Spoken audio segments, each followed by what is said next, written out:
kagumi dalam hati, kasih-Mu tiada duanya.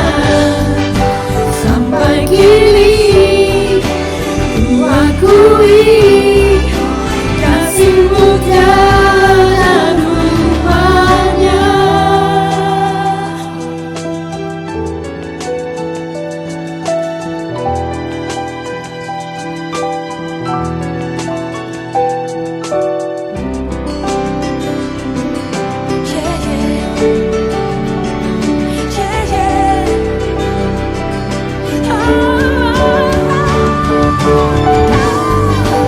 Ku kagumi dalam hati, kasih-Mu tiada duanya.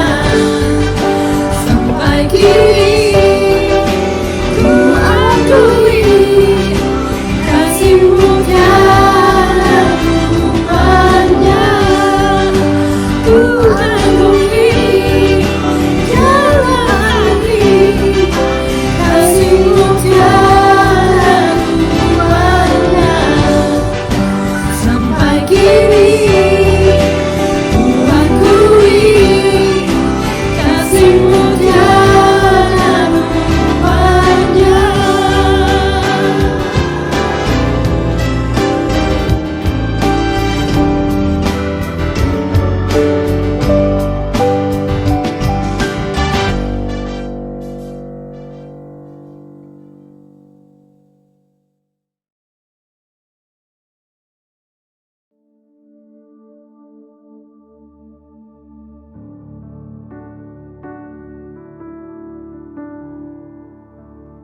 Shalom, apa kabar jemaat JLC?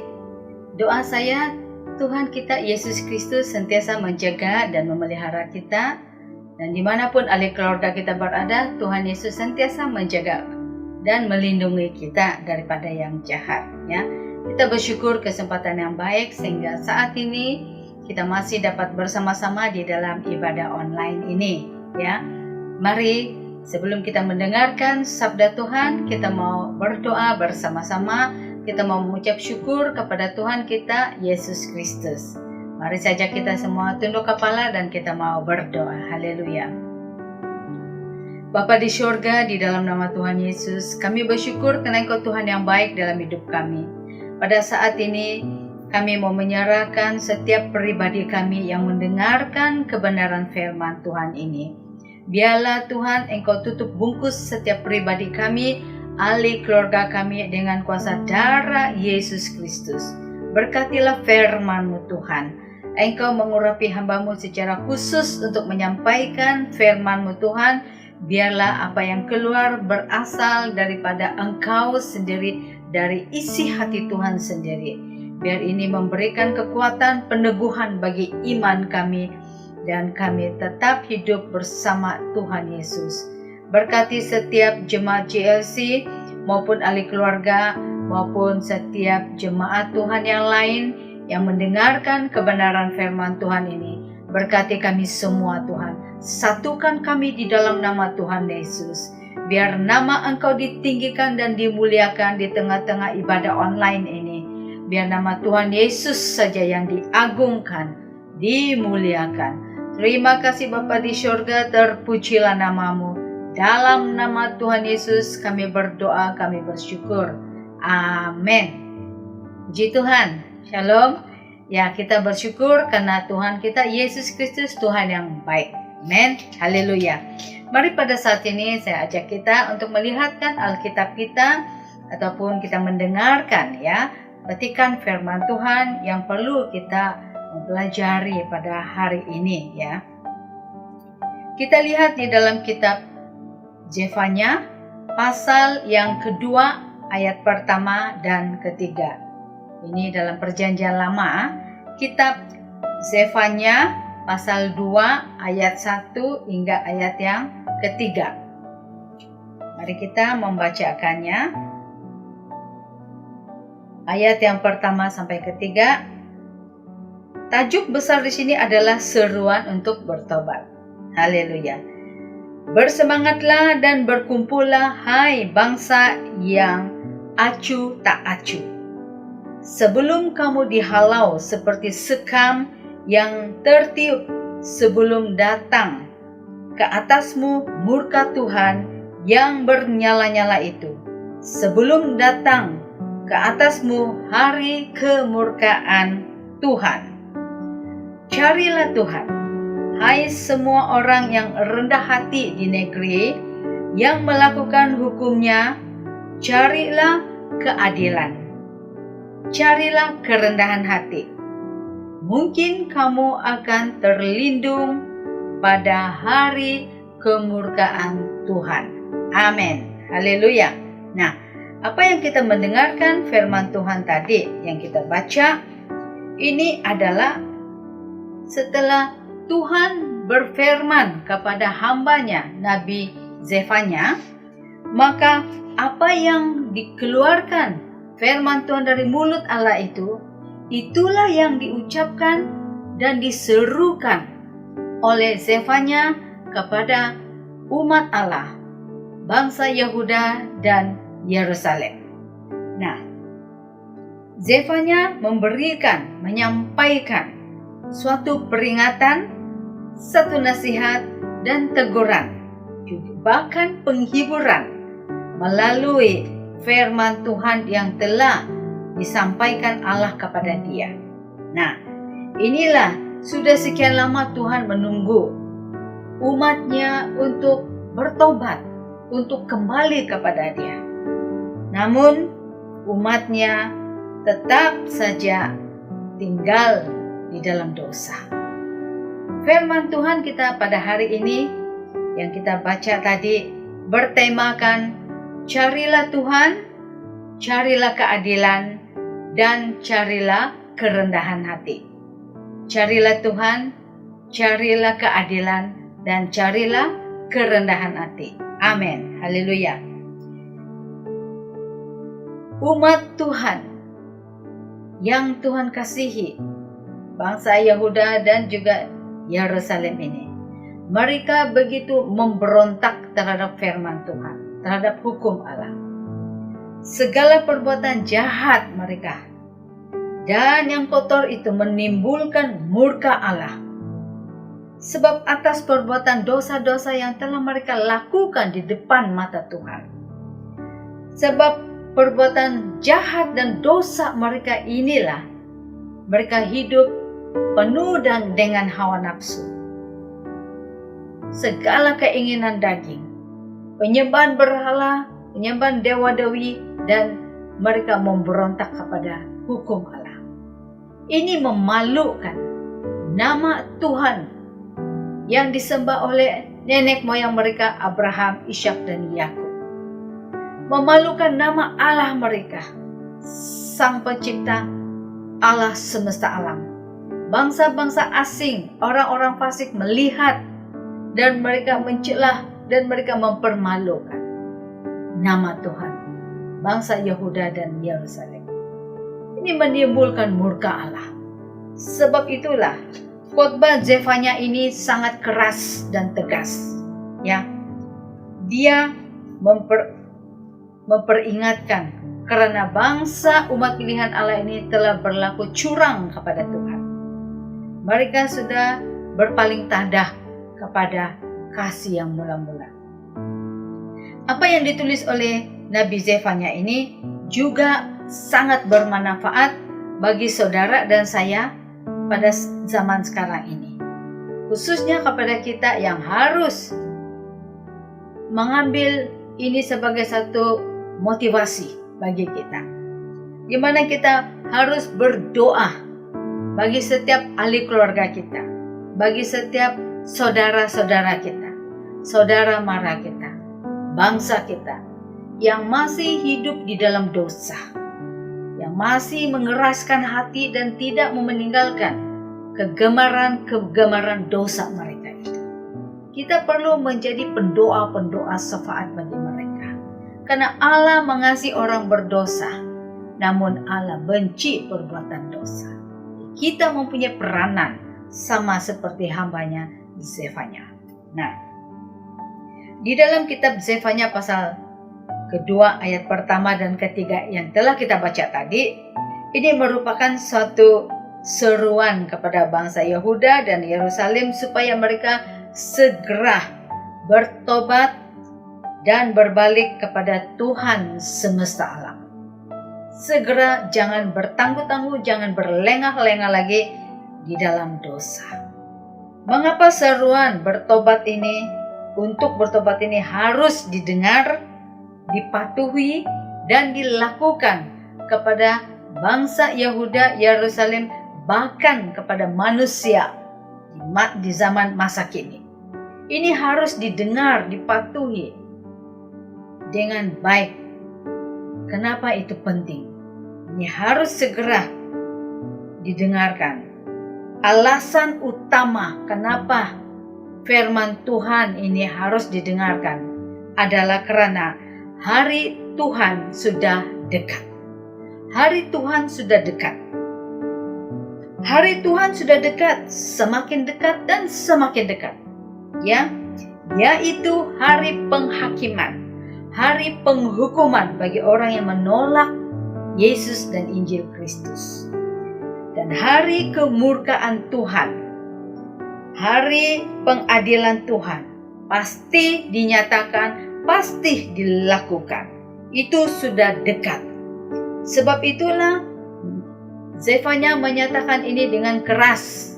Dan kita juga harus menyatakan itu kepada ahli keluarga kita, saudara-saudara, maupun bangsa kita.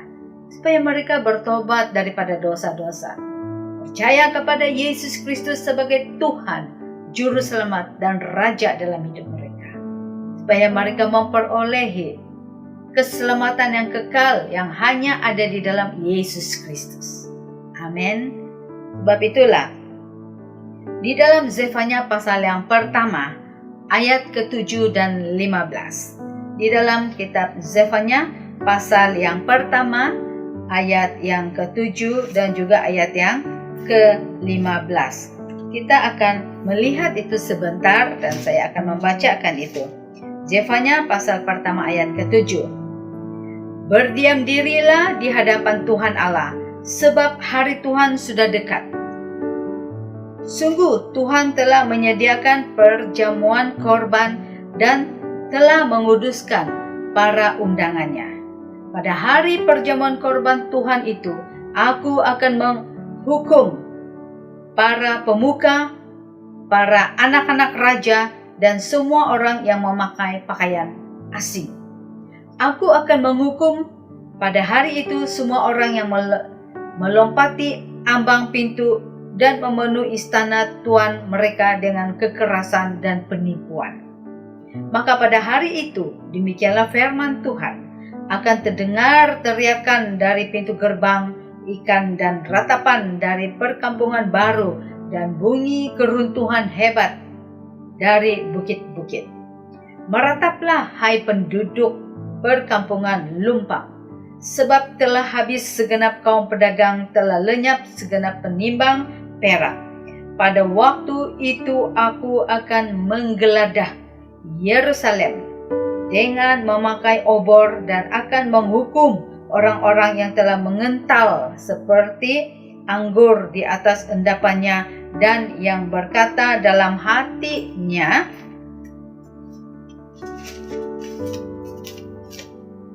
Tuhan tidak berbuat baik dan tidak berbuat jahat. Maka harta kekayaannya akan dirampas dan rumah-rumahnya akan menjadi sunyi sepi. Apabila mereka mendirikan rumah, mereka tidak akan mendiaminya. Apabila mereka membuat kebun anggur, mereka tidak akan minum anggurnya. Ayat 14. Sudah dekat hari Tuhan yang hebat itu. Sudah dekat dan datang dengan cepat sekali. Dengar, hai hari Tuhan pahit, pahlawan pun akan menangis. Ayat 15. Hari kegemasan hari itu, hari kesusahan dan kesulitan, hari kemusnahan dan pemusnahan, hari kegelapan dan kesuraman, hari berawan dan kelam. Inilah hari Tuhan. Hari Tuhan itu dikatakan pahit dan dahsyat. Ya, inilah bangsa Yehuda diseru untuk bertobat daripada dosa-dosa mereka. Zefanya menyampaikan pesan ini dengan keras kepada bangsanya. Dikatakan di sini bahwa hari Tuhan ini dinubuatkan pertama-tama terhadap Yehuda tentang pembinasaan Yehuda dan Yerusalem. Ya, mereka berkeras hati, di mana pemerintahan Babel, yaitu Nebukadnezar, telah memukul habis, membunuh, menangkap, dan tembok kota Yerusalem diruntuhkan dan kotanya dibakar. Takhta dinasti Daud dan bait suci diruntuhkan, dibakar, dan keturunan Daud, bangsa Yehuda, berada dalam pembuangan ke negara asing. Inilah yang berlaku.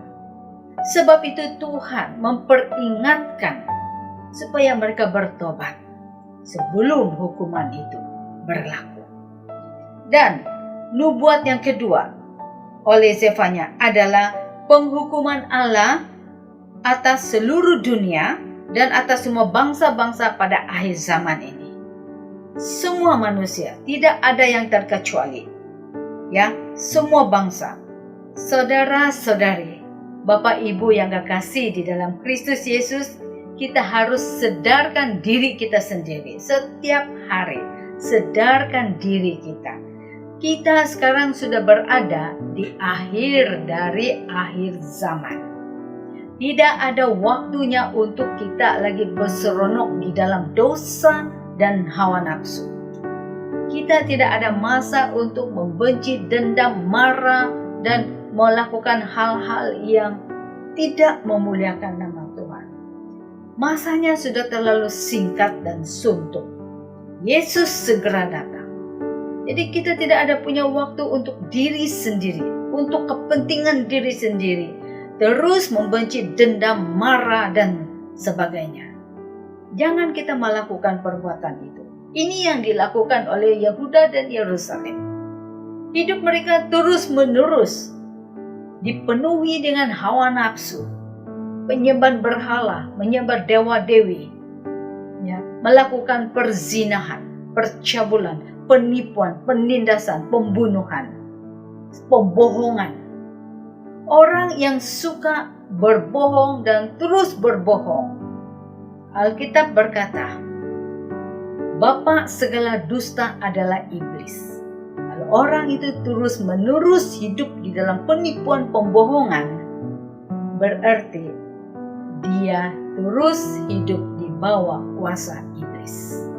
Sebab iblis adalah bapa segala dusta, penipu dan pembohong, licik, ya. Saudara-saudari, kita perlu ingat, janganlah kita berpikir seperti orang fasik, seperti orang bebal. Jangan kita beranggapan Tuhan itu baik, ya. Tuhan itu tidak bertindak, tidak buat apa-apa yang jahat, tidak buat apa-apa yang baik. Dia hanya biarkan manusia terus-menerus menikmati segala keinginan daging, nafsu, dan cita-cita mereka yang rakus dan tamak. Beranggapan seolah-olah Tuhan itu tidak menghukum. Jangan menjadi bebal. Alkitab jelas-jelas, penghukuman itu pasti ada dan nyata. Dan juga takhta pengadilan bagi orang-orang yang benar pasti ada untuk menerima upahnya masing-masing. Nah, janganlah pikiran kita menjadi tumpul, ya, seolah-olah Tuhan ini bisu dan buta, tidak melihat segala perbuatan jahat, pikiran jahat, perkataan yang jahat, dan hati yang jahat. Bibir yang menyumpah, memaki, menghakimi, berdendam, dan sebagainya. Apakah Tuhan itu buta, tidak melihat, tidak mendengar semuanya itu? penghukuman itu ada, nyata, dan setiap pribadi akan berhadapan dengan Yesus sebagai Raja, sebagai Hakim yang adil, tanpa terkecuali. Kita tidak boleh mewakili seseorang untuk berhadapan dengan Tuhan. Kita sendiri bertanggung jawab atas perbuatan kita masing-masing. Apakah waktu kita mati itu mati di dalam dosa atau mati di dalam Kristus Yesus? Pastikan kita mati di dalam kebenaran. Pastikan kita mati di dalam Kristus Yesus. Tutup mata di bumi, buka mata di dalam kerajaan surga. Bagi orang yang percaya, ada pengharapan. Jadi jangan takut, jangan gentar, ya. Janganlah melekatkan diri kita dengan hal-hal yang duniawi. Terlalu terikat kepada dunia. Tidak mau pulang ke rumah Bapa di surga. Dunia menyeronokkan dagingnya. Kita kena pikir untuk persiapan kita bertemu dengan Tuhan Yesus, bukan yang di dunia ini, ya. Sebab itulah dikatakan di sini bahwa orang-orang yang bersikap acuh tak acuh ini, mereka akan berhadapan dengan Hakim yang adil, yaitu Kristus. Dan setiap orang harus mempertanggungjawabkan perbuatannya masing-masing. Jangan tunggu, saudara. Jangan tunggu. Sebab hari Tuhan itu pahit. Hari Tuhan itu dahsyat dan pasti segera akan berlaku. Pasti dinyatakan apabila Yesus datang dan memisahkan antara orang benar dengan orang tidak benar. Sebab itu, lihat lagi di dalam kitab Zefanya pasal yang pertama ayat 14 dan 15. Saya bacakan. Dikatakan di sini, sudah dekat hari Tuhan yang hebat itu. Sudah dekat dan datang dengan cepat sekali. Dengar, hari Tuhan pahit. Pahlawan pun akan menangis. Berapa hebat pun badan kita pelihara dengan gagah perkasa. Tetapi jika kita tetap hidup di dalam dosa dan mati di dalam dosa, akan berhadapan dengan takhta penghukuman Allah. Pahlawan yang menganggap dirinya gagah perkasa sekalipun akan menangis. Gentar dan mengerikan, karena setiap orang bertanggung jawab atas perbuatannya masing-masing, ya. Ayat 15 juga berkata bahwa kesuraman dan juga awan dan juga kelam, pemusnahan akan berlaku. Semua itu akan berlaku. Digenapi apa yang dinubuatkan ini. Nah, dikatakan juga di sini bahwa teriakan Nabi Zefanya ini diabaikan. Mereka tidak peduli, ya. Mereka terus hidup bersandar dengan kekayaan mereka, bersandar dengan uang harta mereka, kedudukan pangkat mereka. Gila dihormat, gila dipuji, mau disanjung. Bibir mereka penuh dengan penipuan dan pembohongan. Kata-kata yang tidak baik, yang jahat keluar di bibir itu dari hati mereka, yang banyak duri-durinya. Perbuatan mereka penuh dengan hawa nafsu. Mereka mengabaikan, mereka tidak dengar apa yang ditegur, dinasihat oleh Zefanya. Nah, mereka bersandar kepada kekuatan, kekayaan mereka, kedudukan mereka sendiri. Saudara-saudari, Bapak Ibu yang kekasih di dalam Kristus Yesus, kita perlu mengetahui bahwa Allah tidak pernah menjauhkan dirinya dari kita kalau kita benar-benar mencari Tuhan. Dan jangan kita berpikir Tuhan tidak pernah terlibat apa-apapun di dalam aspek kehidupan kita. Mata Tuhan sentiasa memperhatikan umat manusia. Sentiasa dimanapun kita berada, tempat yang tersembunyi pun, Tuhan melihat apa yang kita dengar, apa yang kita lihat, apa yang kita ucapkan, apa yang kita lakukan, Tuhan memperhatikan semuanya itu. Jadi tidak ada yang boleh kita sembunyikan di hadapan mata Tuhan. Itu kita perlu bertanggung jawab di hadapan takhta Allah nanti pada hari penghakiman. Ya, sebab itu pertobatan itu sangat-sangat perlu, harus dilakukan dengan segera. Jangan tunggu, ya, jangan tunggu. Sebab itu juga dikatakan bahwa Tuhan juga memberikan upah bagi orang-orang yang mencari Dia. Dan bagi orang-orang yang mencari Tuhan itu, Dia memberikan upah sesuai dengan perbuatan masing-masing. Bagi mereka yang tidak peduli kepada Tuhan, mereka juga akan mendapatkan upah setelah berhadapan dengan takhta penghukuman. Dan mereka akan menerima upahnya masing-masing sesuai dengan perbuatannya. Ya, sebab itulah kita perlu menjaga diri kita, kehidupan kita setiap hari. Jangan tunggu, saudara. Jangan keraskan hati. Buang sikap yang ego, sombong. Ya, cakap besar, yang masih suka lagi menghakimi, mempermalukan orang. Terutamanya kesombongan itu akar-akarnya dan buah-buah adalah kebencian dan dendam.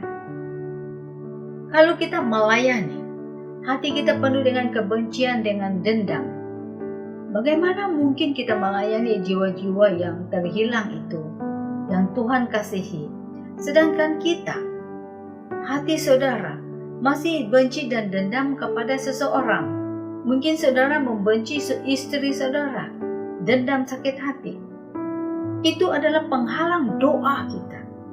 Mungkin kita membenci saudara kita. Mungkin kita membenci orang-orang yang tertentu dan kita dendam. Bagaimana kita melayani Tuhan? Tidak ada damai. Yang dilakukan itu hanya luaran penuh dengan kemunafikan dan kepura-puraan. Tidak tulus, tidak jujur, tidak dari hati yang sungguh-sungguh mengasihi jiwa. Sebab hati dia sendiri penuh dengan kepahitan. Perlu dibuang. Minta pengampunan daripada Tuhan. Barulah kita bebas. Ada sukacita damai dalam pelayanan, dalam pekerjaan, dalam usaha dan apapun juga. Amin. Nah, di dalam kitab 1 Tesalonika pasal 4 ayat 16 dan 17. 1 Tesalonika pasal 4 ayat 16 dan 17. Alkitab menyatakan, sebab pada waktu tanda diberi, yaitu pada waktu penghulu malaikat berseru dan sangkakala Allah berbunyi, maka Tuhan sendiri akan turun dari surga. Amin. Dan mereka yang mati dalam Kristus akan lebih dahulu bangkit. Sesudah itu kita yang masih hidup, yang masih tinggal, akan diangkat bersama-sama dengan mereka dalam awan menyongsong Tuhan di angkasa, di langit, ya. Demikianlah kita akan selama-lamanya dengan Tuhan. Amin. Ini pengharapan kita, ya. Sebab itu dikatakan di sini, pada waktu tanda ini diberi, pada waktu malaikat Tuhan berseru dan meniupkan sangkakalanya, maka Tuhan Yesus sendiri, dia tidak mengutus wakilnya lagi. Tuhan Yesus sendiri turun dari surga. Ya, pada waktu dia turun dari surga, orang-orang yang percaya, orang-orang benar yang mati, yang meninggal di dalam kebenaran, di dalam Kristus, duluan bangkit. Jiwa roh mereka dengan tubuh yang baru, tubuh kemuliaan diberikan kepada mereka, dan mereka akan bangkit, ya, bersama dengan Tuhan Yesus. Setelah mereka baru yang masih hidup, saudara dan saya, yang tetap mempertahankan iman yang murni, yang tidak melakukan dosa, baru kemudian kita akan menyongsong mereka yang ada di sana, di awan, di angkasa, bertemu dengan Tuhan Yesus. Inilah sebenarnya kerinduan kita. Biarlah kerinduan saudara dan saya adalah bertemu dengan Tuhan Yesus dan hidup bersama dengan Yesus Kristus. Ini kerinduan kita. Ya, jangan terikat kepada dunia, kedagingan, hawa nafsu, marah, benci, dendam. Itu adalah penghalang. Ya. Penghukuman dari Tuhan pasti dinyatakan. Alkitab sudah katakan tadi. Itulah yang dikatakan di dalam kitab awal kita baca. Bahwa dikatakan bahwa Tuhan akan menyapu bersih segala yang ada dari atas bumi. Dan siapa yang menyembah kepada bukan Allah yang benar, yang disembah oleh Abraham, Ishak, dan Yakub, dan kita kenal nama Allah kita, Tuhan kita adalah Yesus Kristus, Tuhan yang hidup. Amin. Jadi kita hanya percaya kepada Tuhan, karena Yesus bersabda, "Akulah kebenaran, akulah jalan, akulah kehidupan." Tidak ada yang lain. Dan Yesus adalah kebangkitan. Dia yang menghidupkan orang yang sungguh-sungguh percaya kepada Dia untuk hidup bersama dengan Dia. Amin. Hari Tuhan itu pahit bagi orang-orang berdosa. Ya. Namun bagi kita sangat bersyukur karena akan bertemu dengan Tuhan Yesus dan hidup bersama dengan Dia. Telah diberikan upah kita masing-masing sesuai dengan perbuatan masing-masing, ya. Sebab itulah dikatakan di sini jelas di dalam kitab Wahyu juga ada menyatakan, kitab Wahyu pasal 20 ya, ayat 11 dan 15. Di sana ada menjelaskan bahwa setiap orang akan berdiri di hadapan takhta Yesus. Setiap orang pribadi demi pribadi. Ya, personal, dan segala perbuatan manusia, segala perbuatan saudara dan saya sewaktu berada di bumi ini, itu akan dihakimi, akan diadili seadil-adilnya oleh Tuhan Yesus Kristus untuk menerima upahnya masing-masing sesuai dengan perbuatan kita.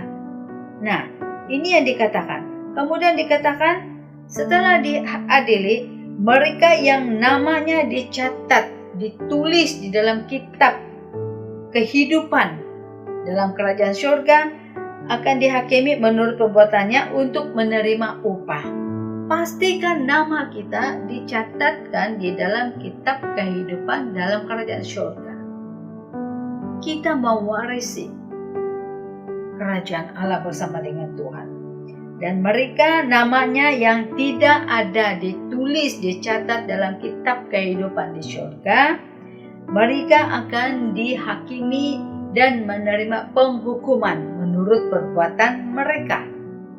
Dan mereka juga menerima upahnya, menerima tingkat hukuman sesuai dengan perbuatannya di dalam lautan api. Inilah upah bagi orang yang tidak sungguh-sungguh di dalam Tuhan. Saudara-saudari, Bapak Ibu yang kekasih di dalam Kristus Yesus, apakah yang harus kita lakukan supaya kita terhindar daripada penghukuman daripada hakim yang adil, Yesus Kristus ini? Sebab penghukuman itu nyata dan pasti dilaksanakan dengan segera. Kedatangan Tuhan Yesus pasti segera akan datang.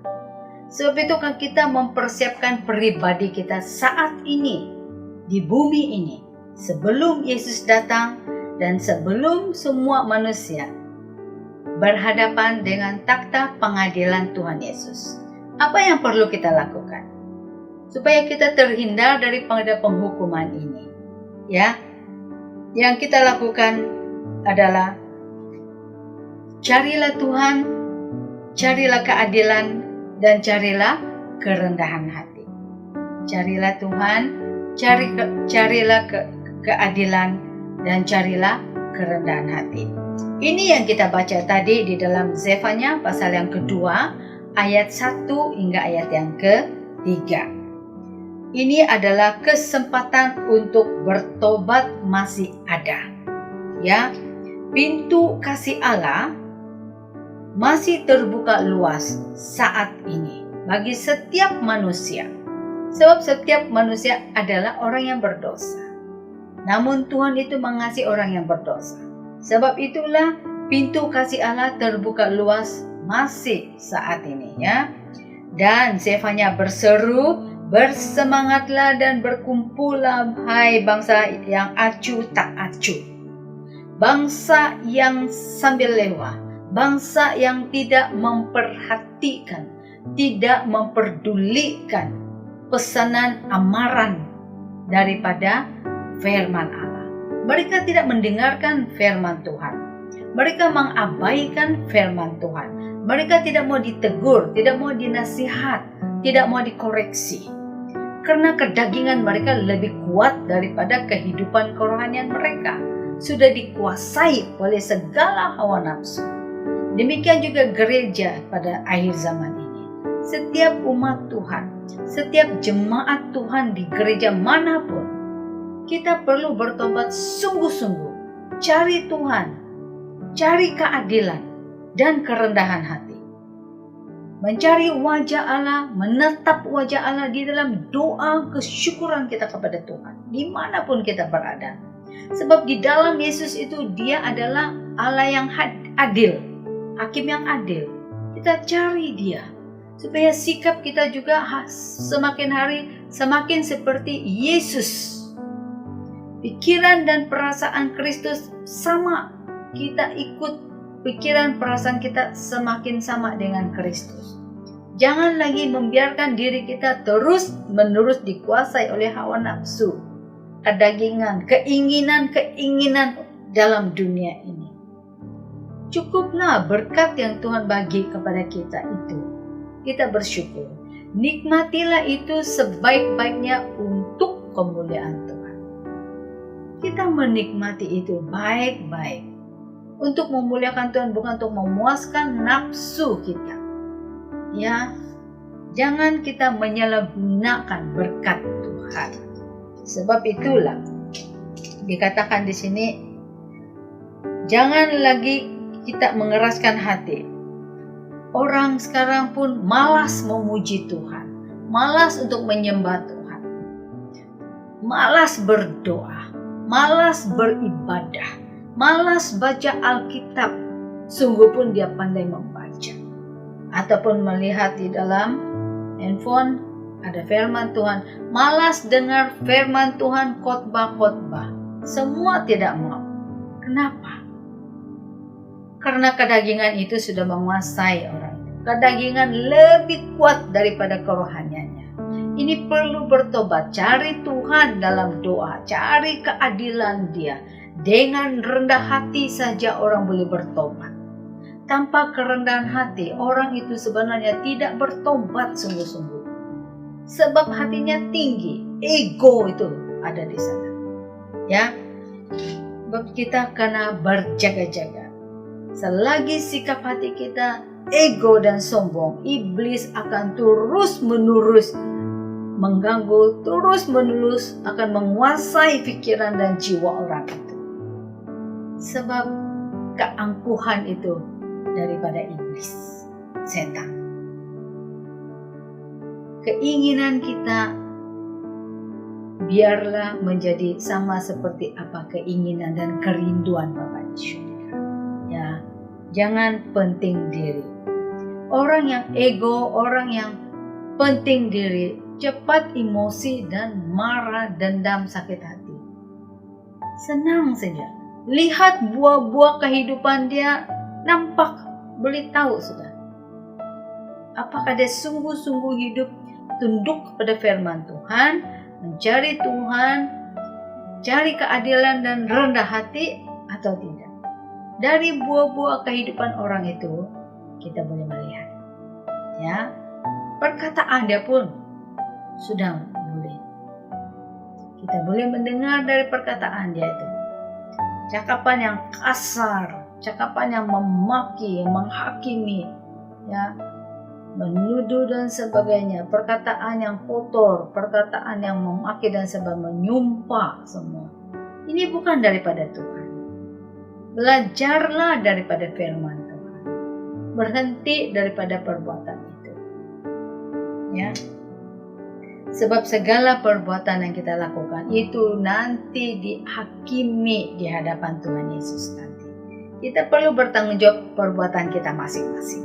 Nah, dikatakan di sini dalam ayat yang kedua, sebelum kamu dihalau seperti sekam yang tertiup, sebelum datang ke atasmu murka Tuhan yang bernyala-nyala itu, sebelum datang ke atasmu hari kemurkaan Tuhan, sebelum hari kemurkaan Tuhan itu datang dan menimpa manusia, kita harus cari Tuhan, cari keadilan, cari dengan rendah hati.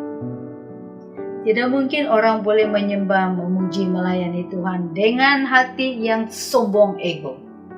Itu adalah munafik, pura-pura, supaya orang lain melihat dia cukup baik, tapi hati dia sombong. Suka dihormat, suka dipuji, dan terus berbohong.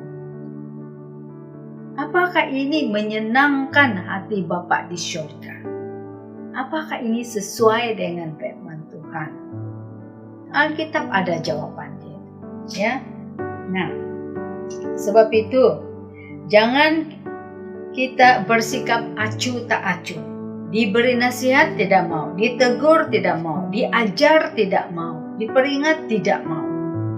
Ya, menganggap enteng, menganggap remeh, menganggap tidak pentingnya itu firman Tuhan. Saudara, bangun dari tidur rohani kita. Bangun, bangkit, sedarlah dan berjaga-jaga. Ya, dalam ayat yang ketiga, carilah Tuhan, hai semua orang yang rendah hati di negeri, yang melakukan hukumnya, carilah keadilan, carilah kerendahan hati, mungkin kamu akan terlindung pada hari kemurkaan Tuhan. Amin. Cari Tuhan, berdoa, berseru, memanggil nama Tuhan Yesus. Jangan berpeluk terus dengan dosa, bertobat, tinggalkan semuanya itu. Ya, tinggalkan, bertobat. Mari kita mau taat perintah Tuhan. Taat dengan rendah hati.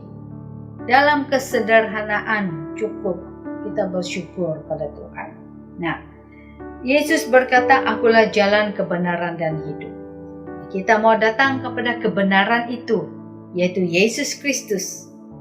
Ya, dan jalan yang benar itu menuju kepada kehidupan Yesus Kristus. Tidak ada lagi Tuhan yang lain. Kita perlu cari Yesus dalam pribadi kita. Jangan mencari hal-hal yang lain. Apakah kehidupan kita saat ini senang ataupun dalam tertekan, ataupun dalam kekurangan, ataupun dalam kesakitan? Cari Tuhan. Cari keadilan Dia dengan rendah hati. Ya, jangan simpan lagi dosa. Buang.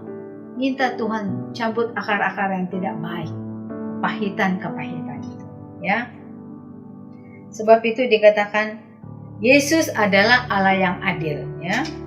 Dan mari kita rela diubah oleh kuasa Roh Kudus dan firman Tuhan, bersikap adil kepada orang lain. Jangan kita hanya berbaik-baik kepada orang yang memberkati kita, yang menolong kita, yang berjasa kepada kita, yang mendengar arahan-arahan kita, baru kita suka dengan dia. Sementara yang di sebelah sini mereka tidak setuju dengan kita, mereka tidak memberkati kita, kemudian kasih itu terbelah bagi. Saudara, Yesus mengasihi orang yang berdosa tanpa memilih apa bangsa dan apa orang itu. Sama juga dengan kita. Apakah orang itu sudah menolong kita atau tidak? Apakah dia baik atau tidak baik? Kasih kita kepada orang lain itu adil, rata. Ya. Kita tidak ada berjasa kepada sesiapapun di muka bumi ini sebenarnya. Sebab kita berhutang kepada Tuhan Yesus. Apapun yang kita lakukan, kebajikan, pekerjaan yang baik, pelayanan, itu adalah sebahagian daripada kita membalas kebaikan Tuhan Yesus yang telah menebus dosa saudara dan saya. Kita tidak berjasa kepada siapa-siapa yang kita melayani. Bahkan kita berhutang kepada Tuhan Yesus dengan melakukan perintah Tuhan.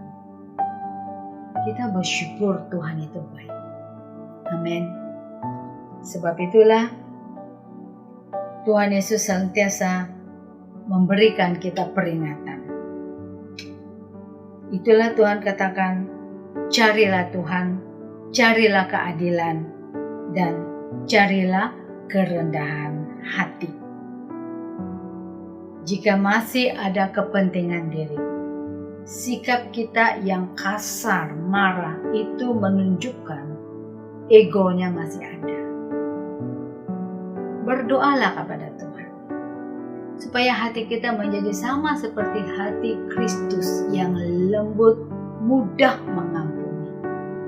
Meskipun kita dilukai, disakiti, mudah mengampuni, mudah melepaskan pengampunan dan berkat pada orang lain. Tuhan itu baik. Kita perlu mempersiapkan, bukan mewarisi harta benda dan sebagainya. Kita harus mempersiapkan hari kematian kita bertemu dengan Tuhan Yesus. Persiapkan itu. Kita pastikan yang menjemput kita untuk tinggalkan bumi ini adalah malaikat Tuhan atau Yesus sendiri. Kita perlu mempersiapkan hari kematian kita untuk bertemu dengan Tuhan Yesus dan tinggal bersama dengan Tuhan Yesus. Bukan mempersiapkan segala harta benda kekayaan. Itu berkat Tuhan kita menikmati sebaik-baiknya tanpa memuaskan hawa nafsu kita. Dengan adil, kita bersyukur karena Tuhan itu baik. Ya, sebab itu kita sentiasa menjaga hidup kita, karakter kita, kehidupan, hati kita, pikiran kita. Dekatkan diri kita dengan Tuhan. Carilah keadilan itu daripada Tuhan. Sikap kita berlaku adil kepada orang lain. Dan memiliki kerendahan hati. Berarti jangan lagi kesombongan, egois itu bertakhta di dalam kehidupan kita. Itulah yang menghalang segala doa-doa kita. Dan kesombongan itulah menghirit orang-orang itu masuk dalam lautan api. Itulah upahnya. Kita perlu bertobat sungguh-sungguh. Ya, carilah Tuhan. Carilah keadilannya. Dan carilah kerendahan hati. Sama seperti Yesus. Amin. Sampai di sini firman Tuhan. Mari kita mau berdoa mengucap syukur kepada Tuhan Yesus. Karena Tuhan itu baik. Kita bersyukur kepada Tuhan. Haleluya. Bapa di surga, dalam nama Tuhan Yesus, kami bersyukur buat kebenaran firman Tuhan ini. Terima kasih Tuhan, Engkau memperingatkan kami semua Tuhan, manusia di muka bumi ini. Supaya kami mencari Allah, mencari Yesus, mencari Tuhan Yesus, menghadap wajah Allah setiap hari. Mencari keadilannya dan mencari kerendahan hati, yaitu tetap hidup rendah hati, tidak ada lagi egois, kesombongan di dalam kehidupan kami. Mudah mengampuni, mengasihi, dan tidak bersikap kasar dan kejam kepada orang lain. Ampuni dosa-dosa kami Tuhan. Sucikan hati pikiran kami dengan kuasa darah Yesus. Ubah hati pikiran karakter kami. Biarlah kehidupan kami, pikiran, perasaan kami menjadi seperti Kristus Yesus. Kami rindu hidup bersama dengan Yesus. Karena kehidupan kami adalah di dalam kerajaan Allah. Kerajaan surga untuk selama-lamanya. Kami berdoa, biarlah Engkau memberkati iman setiap jemaat GLC. Berkati kami, kesehatan, dalam apapun keperluan, usaha, kehidupan rohani kami diberkati. Kehidupan keluarga diberkati. Supaya hati kami memiliki hati yang takut akan Tuhan. Yang selalu mengasihi firman. Selalu memuji menyembah kepada Engkau. Bersyukur kepada Tuhan. Merendahkan hati di hadapan Tuhan Yesus. Dimanapun jemaat-Mu berada, Engkau melindungi kami dari yang jahat. Engkau menjauhkan kami dari segala niat orang yang jahat. Kami berdoa, kami melepaskan pengampunan juga kepada orang-orang yang pernah menyakiti kami. Kami mengampuni mereka dan berkatilah mereka berlimpah-limpah. Siapapun orang itu, kami mengasihi mereka Tuhan. Kami melepaskan pengampunan. Engkau mengasihi kami semua. Berkati bangsa kami Tuhan. Berkati setiap gereja Tuhan. Ada kesatuan. Saling memberkati. Saling mendoakan. Setiap jemaat GLC dimanapun mereka berada. Ahli keluarga, adik-beradik dan saudara-mara. Tuhan melindungi, Tuhan memberkati. Berlimpah-limpah kasih setia-Mu. Terima kasih Bapa di syurga. Terpujilah nama-Mu. Kami simpan firman-Mu dalam hati kami. Dan tolong kami Roh Kudus menjadi pelaku-pelaku firman Tuhan di akhir zaman ini. Setia dan taat kepada firman. Terima kasih Roh Kudus, Engkau selalu memperingatkan kami. Terpujilah nama-Mu. Dalam nama Tuhan Yesus, kami berdoa, kami bersyukur. Haleluya. Amin. Puji Tuhan, kita akan jumpa lagi. Tuhan Yesus memberkati. Shalom.